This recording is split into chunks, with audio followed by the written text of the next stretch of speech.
I'm Emily Scattergood. I'm a pediatric radiologist here at Cooper, as well as the medical director for the Physician Peer Support Group, and I'm also a physician career coach. I love doing pediatric radiology, but I think that my favorite part of my career right now is working and supporting women physicians who are going through different transitions in their career and during different life stages. I became involved with this mostly because of my own experiences as a junior attending. Early on, I sort of had some changes in my career that I wasn't expecting. I was finishing my fellowship as a pediatric radiologist, and I was diagnosed with stage 3 breast cancer.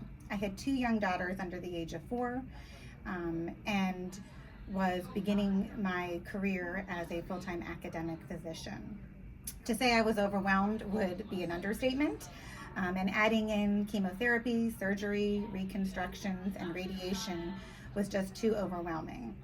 It was really at that point that I honestly wanted to quit medicine, and it's hard for me to say that now looking back, but that is how I felt. The reason I did not was because I had wonderful mentors and advisors who helped guide me through this process. They understood that financially it was not a good option for me to leave. And honestly, what they said to me was, we are going to want you in this career in the future. So we want to help support you through this process. It was at this time that I realized my career really was coming off of the sort of straight and narrow path that most people who go into medicine understand.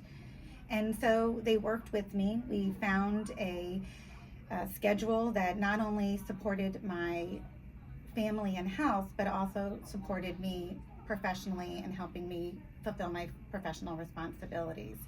At the time, this was a really novel idea. I was able to work from home some of the days. I was able to flex my schedule, things that now we kind of take for granted, but at the time really were not part of the norm.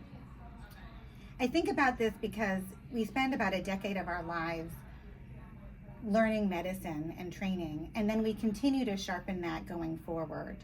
And I am so thankful that I didn't give that all up. There are some statistics that I think are really important for women in medicine to hear. Within 6 years of completing training, about 22% of women physicians stop working full-time versus about 3% of their male counterparts. Research also shows that about 40% of women physicians go part-time within 6 years of completing their residency. This contributes to gender inequities in their career going forward, which can then contribute to burnout and disengagement in their jobs. It's really important that we understand that in order for women to stay in medicine and be fulfilled, we have to really learn how to take care of them and also work with them during these different stages and transitions that are unique to them. 2 years ago, I was honored to be given the title of the medical director for the Physician Peer Support Group. It's been really one of my favorite parts of my job at this point. And as peer supporters, we work with physicians who are in crisis personally and professionally. And we also work with physicians who are feeling disengaged and maybe stuck. As you can imagine, my favorite part of this role as a peer supporter is working with women physicians who are feeling stuck in different transitions and trying to get through them so that they can get through their personal and professional life and feel engaged and fulfilled. Most recently, I've worked with the residents in the radiology department and created a Women in Radiology group with them.